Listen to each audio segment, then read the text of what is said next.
Hi, I'm Mickey, and welcome to a very exciting cooking day. Today is Thursday, and I hope you guys are having a great week this week.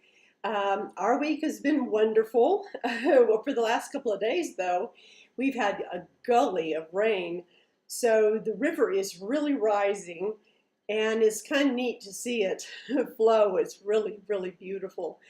So everybody should come down to Cuenca at least once and see the beautiful rivers here. But today we're going to cook something really exciting. I think you're going to really like it. It's going to really help your life. You don't have to go bread shopping anymore if you try this recipe. It's just fantastic. Now, don't let the title pull you out of wanting to try it, because it's an 18-hour rise, which makes it really nice, actually, if you think about it, because you can make it in the morning or in the afternoon. I like to make it in the afternoon, but you can make it so that whatever fits your schedule. So I wanted to show you how easy it is to make this bread. It's the easiest bread. I've been baking bread for a long time, and it's the easiest bread I have ever made. Now I wanted to show you, this is one of the more spectacular things to use for bread.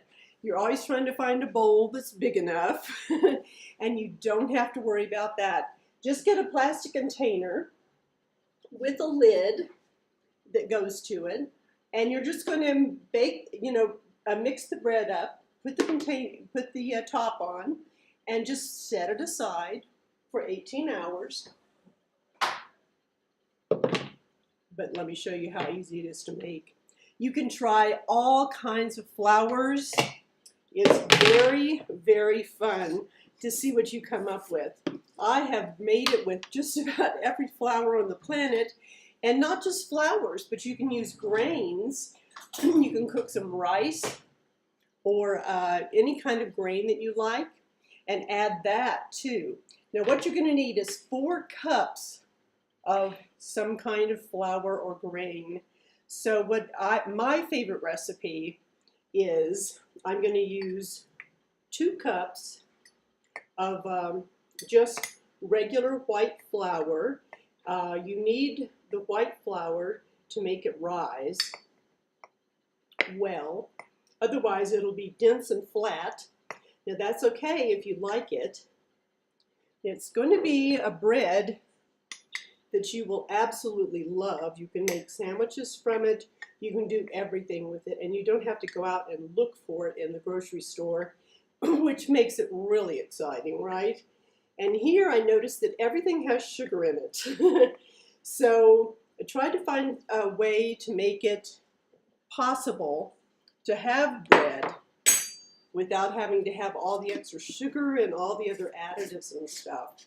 And even at this altitude, and we're at 8,500 feet, I've noticed you don't have to alter anything. You just simply, whatever I make here, you can make at sea level. So here's my measuring cup again, right? So this is whole wheat flour. And you can see I use a lot of it. So I'm trying whole wheat. I do 1 cup of whole wheat flour, 2 cups of regular flour. And this, I've tried this recipe 100 different ways, and using it this way with 2 cups of regular flour makes a huge difference in the loaf. Now here is my go-to secret ingredient for making a wonderful textured cookie or flour or anything, is oats.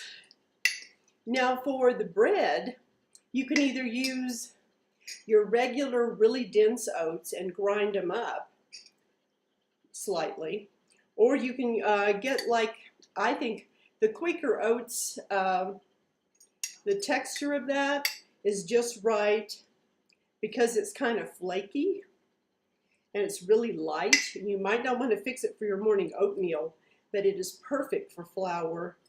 And for, I used it in the brownies, and I'm using it in the bread. So I'm just putting a cup of oats in. So that's 4 cups total of any kind of grains or any kind of flour you want to use. 4 cups.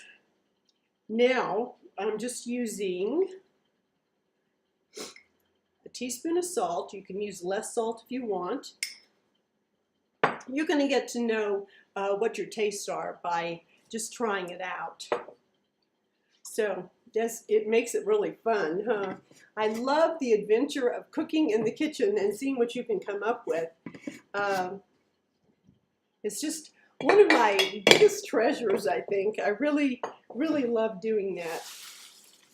Okay, so I decided, this is the last bread I made. I did a handful of chia seeds. Now you can use more chia seeds if you want. I just used 1 handful. And I got some sesame seeds. 1 handful of sesame seeds. If you try to put the sesame seeds on top, you run into the same problem you run into with bagels. They just flick all off. But if you put them on the inside, you get the wonderful flavor of them. Now, this is really interesting. I also use some wheat germ, and I don't measure it. I just pour it in, and I didn't have much, so I would say it's about 1/4 cup. And oh, I forgot something really crucial. I always put this in here. I was going to make the hummus first, but I decided to make the bread first so I can show you how to do it. So here's the hummus, the flaxseed meal. So I'm going to pour flaxseed meal in here, and I use about 1/2 cup of flaxseed meal. Pour that in. Now, you won't believe this, but for those people who are sensitive to yeast, you will really be excited about this. It only uses about 1/4 teaspoon of yeast. So you put that in. Now this, now isn't this easy? Okay, so you just take a spoon, mix it up. There you go. Just mix it really, really fast. Doesn't have to take long at all. Now, I'm going to use 2 cups of water. Now, when you use whole wheat flour, it tends to really suck up the water. So you're probably going to use a little bit more. So just stir it up. You can see it's just stirred. You don't have to worry about it. Just stir it up, and you can see it's a little bit, a little bit clumpy. So you want the flour a little bit better than this. What you're going to end up with is ciabatta bread, which is a chewy kind of bread. But when you put all these other things in it, it's not quite as chewy, but it's so delicious. We use it for toast in the morning with a little smear of peanut butter or almond butter. And it just stays with you for the longest time. Okay, so I just used just a little splattering of water. You just need to stir it around and see how it works for you. Okay, you just want to get all the ingredients incorporated. And there we go. There's our bread. We don't have to knead it. Oh, is that amazing? And so your kitchen doesn't get destroyed. Okay, so here we go. There's the bread. And all you have to do, let's see, it's 10 o'clock in the morning here. So 18 hours from now, you put it on a cookie sheet after 18 hours. Just plop it onto a cookie sheet that has a little flour or cornmeal sprinkled on it. Preheat the oven. No, you don't preheat the oven yet. You put it on the cookie sheet and you let it rest. Cover it with a paper towel or a cloth, and just let it sit for 2 hours So that's 20 hours total, right? And then you're going to preheat your oven to 450 and cook the bread on the cookie sheet without the towel on top. And preheat the cookie sheet, cook the bread on the cookie sheet for about, let's see, at sea level, I would say it's probably about 45 minutes. Here it's closer to an hour. But just check it, and you're just going to press the top of it and see if it's done yet. So that's all you do.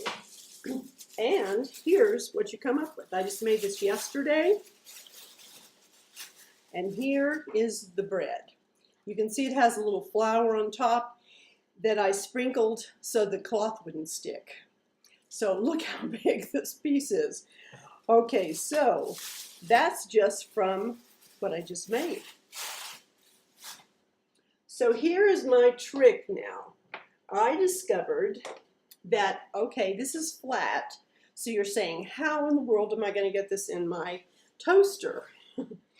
Well, the secret is to use a panini maker.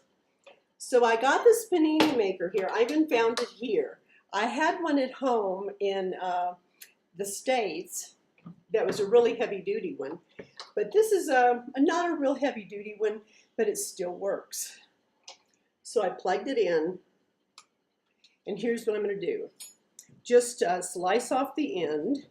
Sometimes it's a little irregular, and that's okay, and the dogs love this part. So I'm just going to make little slices, and we're going to use this with our hummus in just a minute. So I thought I'd go ahead and put it in the panini maker and get it cooking. So you can see it's going to make a toast in the panini maker. And then you're going to spread the hummus on the toast. So I'll put a few pieces in here. And since I'm the only one here, I don't want to make too much. But whatever I have left over, the dogs will always love to have. So there we go. Just see, you slices really easily into these little pieces. Put it on the panini maker, close it up, and there we go. We're started for making some wonderful toast. And oh, the flavor is incredible. I can't even tell you, you are going to be so excited about the flavor of this bread. Here's that little piece. Okay, so we better get started on the hummus, so that it'll be ready in time. Okay, for the hummus, we've got, I made some garbanzo beans. I make tons of garbanzo beans, and the ones I made the other day, I make them in the crock pot, and that takes about 8 hours. I know it sounds like a long time, but you can be doing so many things in between. So for this, for the hummus, we're going to mix it all up in the blender. So I'll put the blender here, and I'll show you the ingredients that I just invented this like confetti hummus the other day, and it was so exciting, so delicious, and so refreshing. We can't find hummus here very easily, and even if you could find hummus, you would still want to make it this way. It's very, very wonderful. So here's 3 cups of garbanzo beans. Just pour them in the blender, and I have some of the juice from the garbanzo beans that I cooked. And I just cooked them last night, so they were ready this morning. And let me get all this stuff here that we're going to need for doing the hummus. And if you've had hummus before and you've gotten it at the store and didn't particularly like it, maybe the texture or the flavor or whatever, The best thing to do is make your own. You will just really be glad you did. Okay, for the hummus, we're using cucumber. I'm going to use half a cucumber, an onion, red bell pepper, parsley, a half of an avocado, a lime, juice of a lime or a lemon, whichever you like, some cumin, which is, oh, can you do anything without cumin that has to do with beans? I don't think so. And I have some garlic that's already been peeled, which is my favorite kind, and some garlic powder. So that's really cool. Let's see. Oh, and I have also some poor cilantro. It got put back in the back yesterday when we came back from the store, and so it kind of froze. So it's kind of pitiful looking, but trust me, it's still cilantro. The flavor's still there, so we won't pay any attention to what it looks like, right? And then some celery. I got celery at the store, and it works really well for me to just go ahead and chop it up and then put it in a bag and put it in the refrigerator. Because, you know, celery's like this long, you know, where are you going to put it in the refrigerator, right? It takes up all the room. Oh, here's a trick for beans. I don't know if you know this or not, but if you're going to cook some beans, all right, you soak them, and then you drain them, and then you put them in the crock pot or your hot pot or whatever you're using.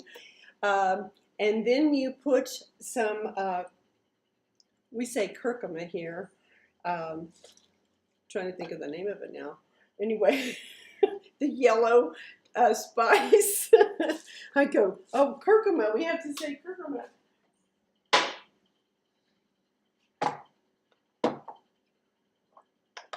I put some of this in there. And black pepper. And it helps the beans get softer and the outside of it softer so that the beans can digest more easily. Let's see, here's the recipe. 3 cups of garbanzo beans, a half an onion. So this is neat when you get to put it in the blender. I love this. So I have a half an onion. I'm just going to cut it into quarters because I'm going to throw it in the blender with everything else. All right, a half an avocado. So here's an avocado, and it doesn't have to be huge. And if you don't want any avocado in there, you can leave it out. But I like the flavor and the texture from the avocado. So a half an avocado, a half a cucumber, and let's see, we need to peel the cucumber just a little bit here so we can not have the green part on the outside. And you can use any kind of cucumber that you like.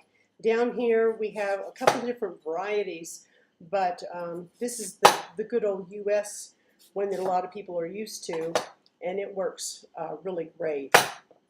The flavor and texture of the other avocados they have down here are kind of funky, so I guess you have to get used to them, right? So anyway, I just chopped up the cucumber, put that in there. 1 stalk of celery, which is going to be interesting, so we'll have to recreate the stalk of celery here.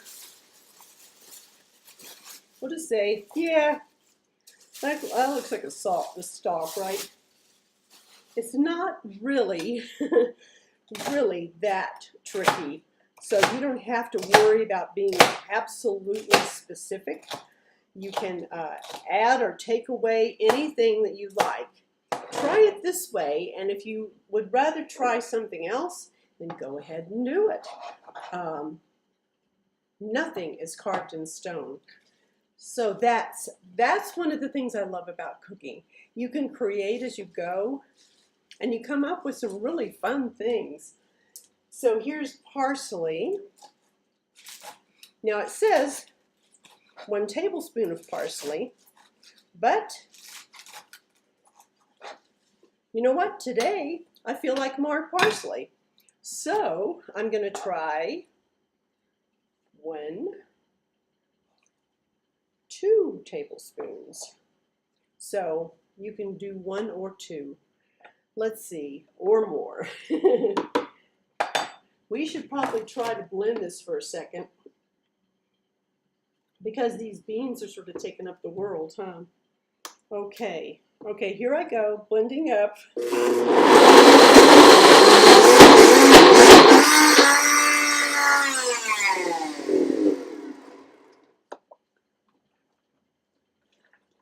So, yeah, this is going to be a little dense today. Isn't it interesting how every day that you cook, things don't turn out exactly the same way as they did the time before? I wonder what that is. So I have a little water here. I'm ready this time. A little bit of water, just add some of that. And that will help blend these things together.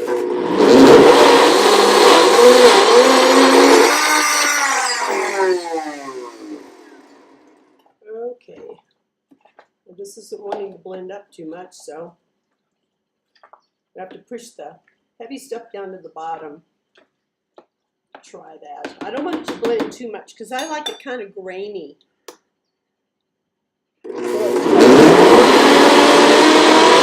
Much better. There we go. Okay, now we're ready for the rest of the stuff. So I'm going to put in 1, 2, 3, 4 pods of garlic and heaping teaspoon of cumin, because I love cumin. I just remember what turmeric is. This is turmeric. We call it curcuma.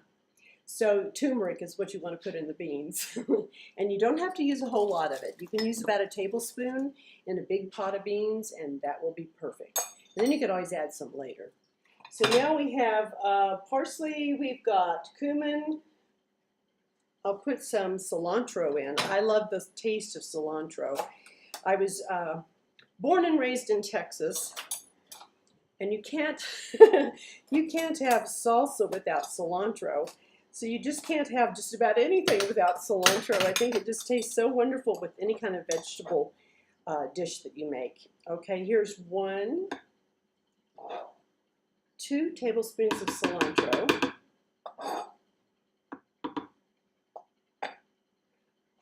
Let's see, let's do 1/2 of a bell pepper. So here's a small bell pepper. I like the red ones, but you can use any color that you like. But some people love the green ones, and that's fine. For some reason, I just really love the red ones. Well, any of the colors are good, but red's really good. So I'm going to chop this up in sort of, not real small pieces, but just in chunks, so that it'll fit in here. Since I'm making a huge bunch of this stuff today. We tasted this last week. I just invented this recipe, and we said, oh, we need more of this. So I thought, okay, I'm making a bigger thing of it. Now we need a tablespoon, in addition to the garlic already put in there. I'm going to put a tablespoon of garlic powder. Can you tell I like garlic? That's a wonderful flavoring, isn't it?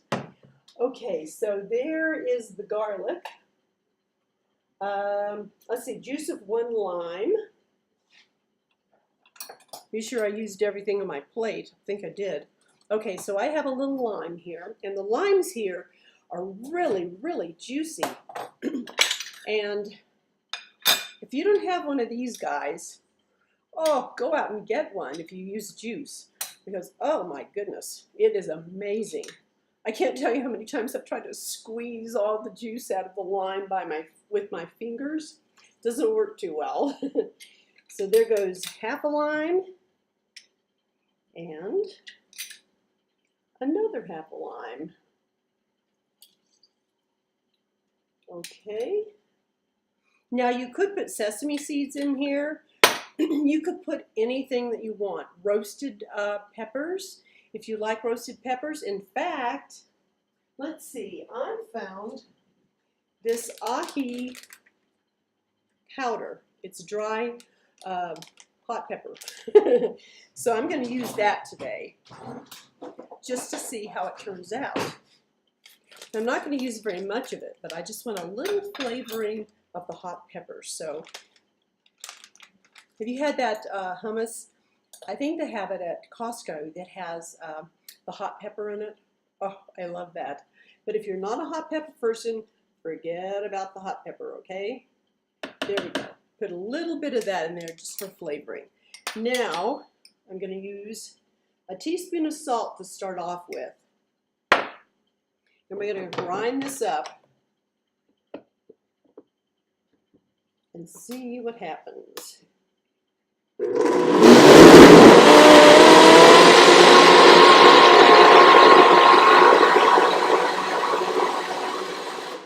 There we go. Okay. Oh my goodness. Look at all the hummus this made. If you want to do less hummus, use fewer beans. You could use 2 cups instead of 3, but we love hummus. So, okay, let's see how it worked. I'm excited to try it because I tried the hot pepper today and I hadn't done that before. That's wonderful. Oh boy, that is so good. It's probably going to need, I think, a little bit more salt. So I'm going to put another half teaspoon of salt in there and just stir it up.